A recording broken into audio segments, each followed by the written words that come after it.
नमस्कार, मैं आस्था झा आप सभी का स्वागत करती हूँ हेलो बिहार न्यूज़ पर। आइए नजर डालते हैं आज की सुर्खियों पर।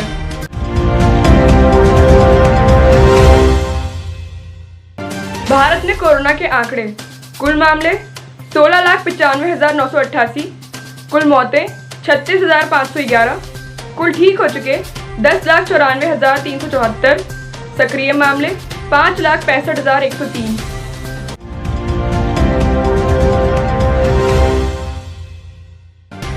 केंद्र ने शुक्रवार को उच्चतम न्यायालय को सूचित किया कि कोविड-19 संकट से निपटने में जुटे स्वास्थ्य कर्मियों को समय पर वेतन के भुगतान संबंधी निर्देशों का महाराष्ट्र, पंजाब, कर्नाटक और त्रिपुरा ने अब तक पालन नहीं किया है। न्यायालय ने केंद्र को निर्देश दिया कि वह कोविड-19 संबंधी ड्यूटी में तैनात अग्रिम पंक्ति के कर्मियों एवं चिकित्सकों के वेतन समय पर जारी करने के लिए आवश्यक दिशा निर्देश दे।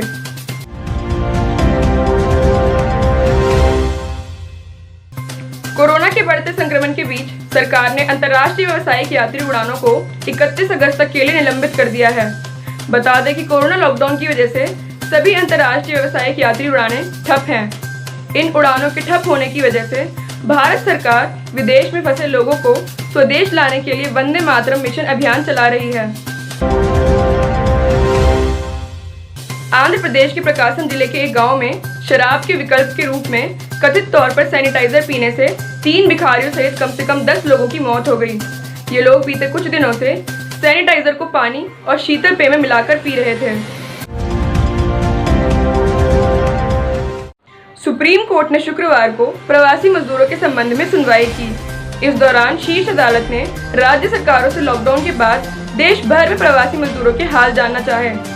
कोर्ट ने प्रवासी मजदूरों के मद्देनजर उनको होने वाली हानि और कठिनाइयों के संबंध में जारी किए गए पूर्व निर्देशों के अनुपालन के संबंध में जवाब दाखिल करने के लिए कहा है।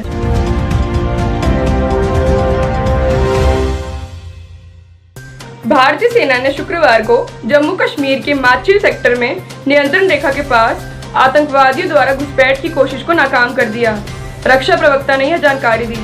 प्रवक्ता ने कहा कि कुपवाड़ा जिले में तैनात चौकन्ने सैनिकों ने नियंत्रण रेखा के साथ भारतीय सीमा में 600 मीटर भीतर संदिग्ध गतिविधि देखी। उन्होंने कहा कि आतंकवादियों को रोकने की कोशिश की गई, जिसके बाद गोलीबारी शुरू हो गई। भारतीय सेना पर बनने वाली वेब सीरीज और फिल्मों का प्रसारण अब आसान नहीं होगा। अब सेना पर बनने वाली फिल्मों और वेब सीरीज के प्रसारण के लिए रक्षा मंत्रालय से एनओसी लेना अनिवार्य होगा। दरअसल रक्षा मंत्रालय को भारतीय सेना के जवानों और सैन्य वर्दी के अपमानजनक तरीके से फिल्म और वेब सीरीजें पेश करने को लेकर काफी शिकायतें मिली है। नए नेतृत्व को लेकर दुविधा से गुजर रही कांग्रेस में युवा नेताओं बनाम बुजुर्ग दिग्गजों की अंदरूनी खींचतान अब विद्रोह की ओर बढ़ने लगी है।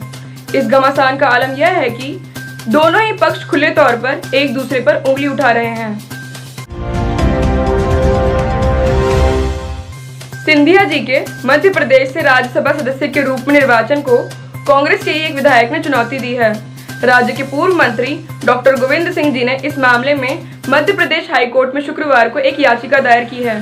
उन्होंने आरोप लगाया है कि सिंधिया जी ने नामांकन में शपथ पत्र पर गलत जानकारियां दी है।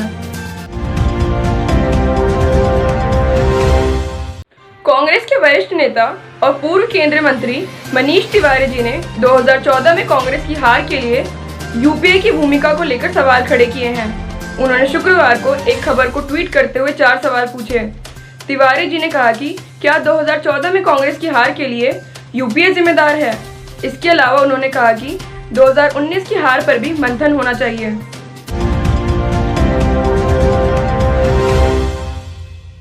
तीन तलाक खत्म होने की पहली वर्षगांठ पर केंद्रीय अल्पसंख्यक मंत्री मुख्तार अब्बास नकवी जी ने महिलाओं को संबोधित किया। उन्होंने कहा कि वोट बैंक के व्यापारियों ने 3 तलाक को राजनीतिक संरक्षण दिया। मोदी सरकार ने इसे अपराध बनाया। इससे मुस्लिम महिलाओं में आत्मनिर्भरता और आत्मविश्वास बढ़ा है।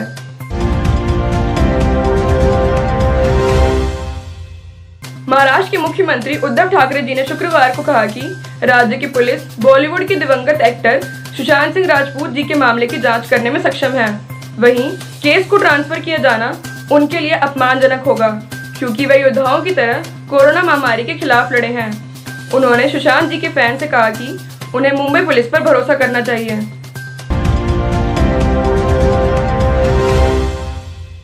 दिवंगत अभिनेता सुशांत सिंह राजपूत जी के पिता ने एक्ट्रेस रिया चक्रवर्ती के खिलाफ एफआईआर दर्ज कराई है। इसके बाद रिया ने सोशल मीडिया पर एक 20 सेकेंड का वीडियो शेयर किया है।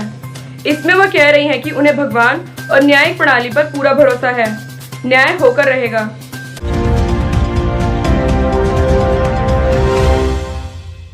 ग्रामीण क्षेत्र के स्कूलों से शिक्षकों की कमी को खत्म करने और गांव के पढ़े लिखे होनहार युवाओं को उनके आसपास ही रोजगार मुहैया कराने के लिए सरकार ने नई शिक्षा नीति में बड़ी पहल की है।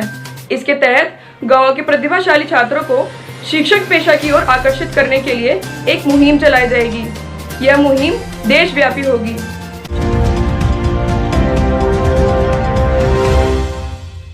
सुप्रीम कोर्ट ने कोविड-19 महामारी के दौरान सभी विश्वविद्यालयों और कॉलेजों को 30 सितंबर तक फाइनल ईयर की परीक्षाएं कराने के यूजीसी के निर्देश को चुनौती देने वाली याचिका पर सुनवाई 10 अगस्त तक स्थगित कर दी है। सुप्रीम कोर्ट ने मामले पर कोई भी अंतरिम आदेश देने से इनकार करते हुए केंद्र से गृह मंत्रालय का रुख स्पष्ट करने के लिए कहा है। इसी के साथ मैं आस्था झा आप सभी से विदा लेती हूँ। कल फिर मुलाकात होगी कुछ नई खबरों के साथ। तब तक के लिए अपना और अपने परिवार का बहुत ख्याल रखें। आशा करती हूँ आपको हमारा न्यूज़ प्रोग्राम पसंद आया हो। इसे लाइक एंड शेयर ज़रूर करें। धन्यवाद।